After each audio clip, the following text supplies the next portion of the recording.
Estamos de volta para o segundo bloco do programa Espiritismo Sem Mistério, estudando o Livro dos Espíritos. E antes da gente continuar o nosso estudo, eu gostaria de fazer um convite a você que nos acompanha. Nós já falamos aqui no primeiro bloco, né, André? Como a gente havia comentado, da seriedade do estudo da doutrina. E vamos continuar a falar agora. E vamos continuar. Mas antes, para que você possa receber este conteúdo, para que você possa interagir conosco e que exista essa seriedade no estudo e na divulgação da doutrina espírita, nós contamos com a sua colaboração, com a sua participação. E você pode ficar sócio do Clube Amigos da Boa Nova para promover a divulgação da mensagem do bem, ligando para 0800 12 18 38 ou acessando amigosdaboanova.com.br. Você se associa a esse clube que dá uma série de vantagens para você, como descontos em livros, em DVDs, em eventos, e também você promove a divulgação da doutrina espírita. Isso aí, ó.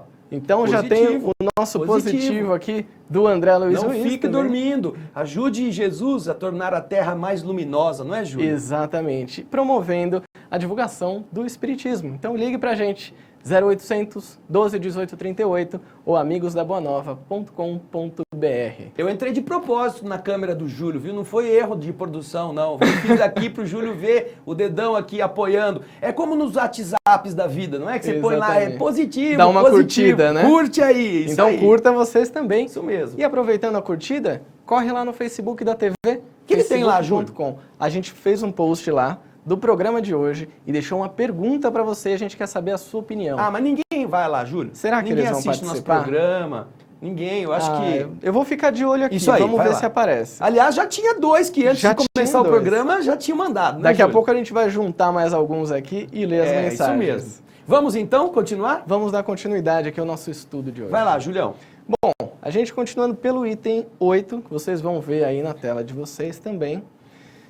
Temos a seguinte mensagem trazida por Kardec. Dissemos que os espíritos superiores somente assistem a sessões sérias, sobretudo as em que reina a perfeita comunhão de pensamentos e de sentimentos para o bem. Esta é uma frase lapidar que qualifica as reuniões das pessoas que procuram se unir em vibrações nobres para receber do mundo espiritual orientações. Quem são as entidades que se dirigem aos núcleos? Depende das entidades? Não. Depende daqueles que estão nesses núcleos. Porque para que os espíritos elevados possam acorrer a essas reuniões, é necessária a elevação dos que dela participam. Sem que a pessoa esteja ali desejando aprender, desejando assimilar um conteúdo nobre, ela vai abrir espaço somente para entidades levianas, entidades inferiores, espíritos que não têm conhecimento pleno daquelas leis espirituais e saem por aí dando palpites em tudo que se pergunta. Certa vez perguntaram a Kardec: mas se nós invocamos o espírito de um cachorro e o cachorro veio e se manifestou. E os espíritos encontram essa explicação de Kardec lá na Revista Espírita e também no Livro dos Espíritos, e ele responde: invoque-se um rochedo e o rochedo vos responderá. Ou seja, há espíritos levianos em todos os níveis dos planos inferiores. E se você chamar o Gibraltar para se manifestar, ainda que isso seja um rochedo, vai aparecer um espírito para responder em nome do rochedo, sem ser o rochedo. E uma pessoa que não leva a sério esse estudo, ela pode acabar acreditando nisso. Aquelas pessoas que vão por curiosidade banal, pedir coisas, que vão querer descobrir segredos alheios, que vão querer obter respostas rápidas sem esforço. Essas pessoas serão mal assistidas. Porque a doutrina espírita, antes de chegar com o núcleo das perguntas que Kardec vai estudar, a relação entre os dois mundos, na introdução já recomenda. Dissemos que os espíritos superiores, está aqui, o Júlio acabou de ler, eles somente assistem às reuniões sérias. Olha aqui, ó. Reuniões sérias. Sobretudo aquelas em que reina perfeita comunhão de pensamentos e de sentimentos para o bem. Ora, Em reuniões em que pessoas estão ali para fazer fofoca, estão com a mente voltada para interesses mesquinhos, estão indo à religião para ver a roupa do outro, para criticar ou para tirar uma casquinha da pessoa bonita ou bonitona que está lá. Isso não é um comportamento mental que atrai a bons espíritos. E quando você vai aprendendo, na medida em que vai melhorando o seu conhecimento, você descobre que a casa espírita, e como todas as religiões, as casas de Deus, não são feitas de cadeiras, de paredes, de teto, de lâmpadas. Elas são feitas de pensamentos.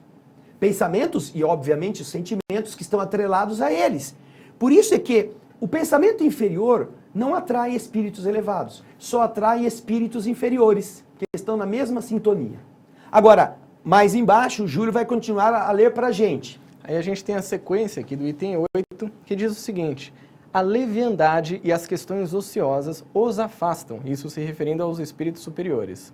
Como entre os homens afastam as pessoas criteriosas, o campo fica então livre à turba dos espíritos mentirosos e frívolos, sempre à espreita de ocasiões propícias para zombarem de nós e se divertirem à nossa custa.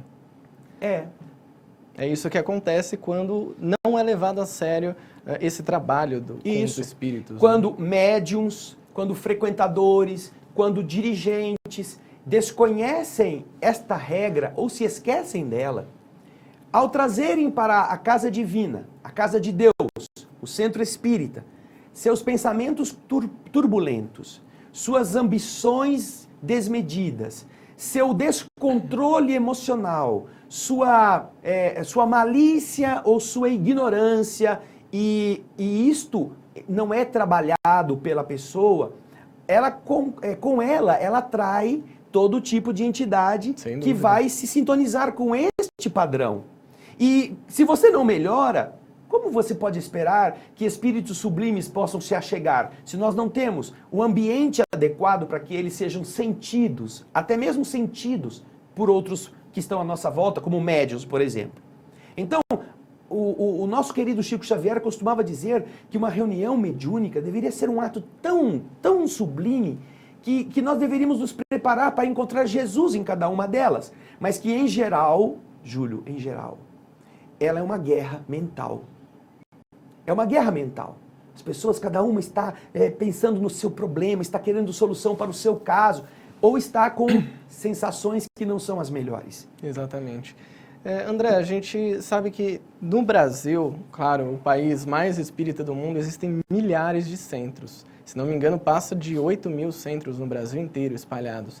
Aqui a gente vê a importância dos dirigentes dos trabalhos mediúnicos e dos trabalhos em geral dos centros, né, dessa seriedade.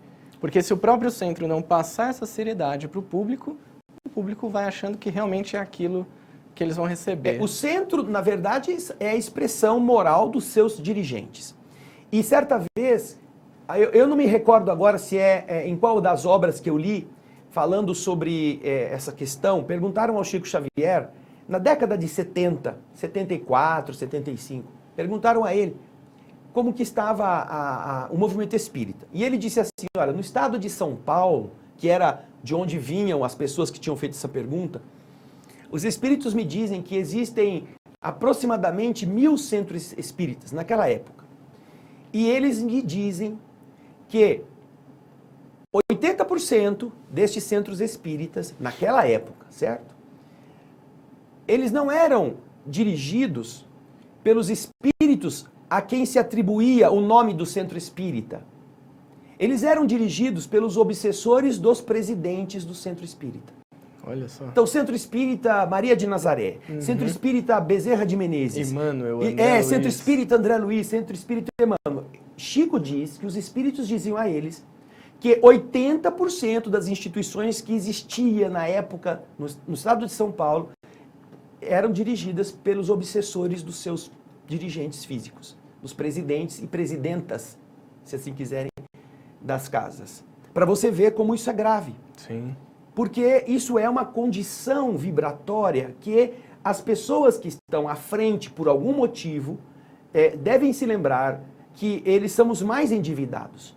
Os dirigentes espíritas espíritas, eles não são os privilegiados por serem melhores que os outros. Eles são privilegiados porque eles estão tendo a oportunidade de serem melhores à força, se tiverem condições de entender o que significa isso. Mas são...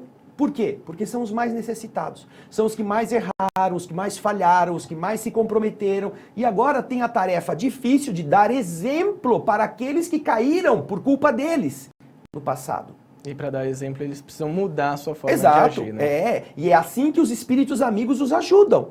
Se eles se esforçarem, se eles se tornarem aperfeiçoando-se todos os dias, um pouco melhores a cada período, os espíritos superiores estarão apoiando. Não é porque ele já é puro que só vem espírito superior. Não. Sim. Os espíritos superiores apoiam todo sincero desejo e sincero esforço de transformação. Não só o papinho. Exatamente. Olha, André, eu acredito que o seu apelo no começo desse bloco deu certo, porque já temos algumas mensagens aqui. Chegaram 3 mensagens no nosso Facebook da TV Mundo Maior, que é o facebook.com/TV Mundo Maior. Vou ler 2 aqui, no próximo bloco a gente continua. Perfeito. O Reginaldo Marques respondeu a nossa pergunta. Nós perguntamos o que você acha que é levar a sério a doutrina espírita. E ele responde o seguinte: levar a doutrina dos espíritos é trazer para si o conhecimento dentro da razão e da lógica. Certo. Legal, obrigado pela mensagem, Reginaldo. E a Sandra Caldaglio manda um fraternal abraço a todos nós. Muito obrigado, Sandra. Um beijo para você abraço. também, querido. Bom, nós vamos já chegando ao fim do nosso segundo bloco, mas daqui a pouquinho nós voltamos para continuar o estudo de O Livro dos Espíritos no programa Espiritismo Sem Mistério. Nós já voltamos.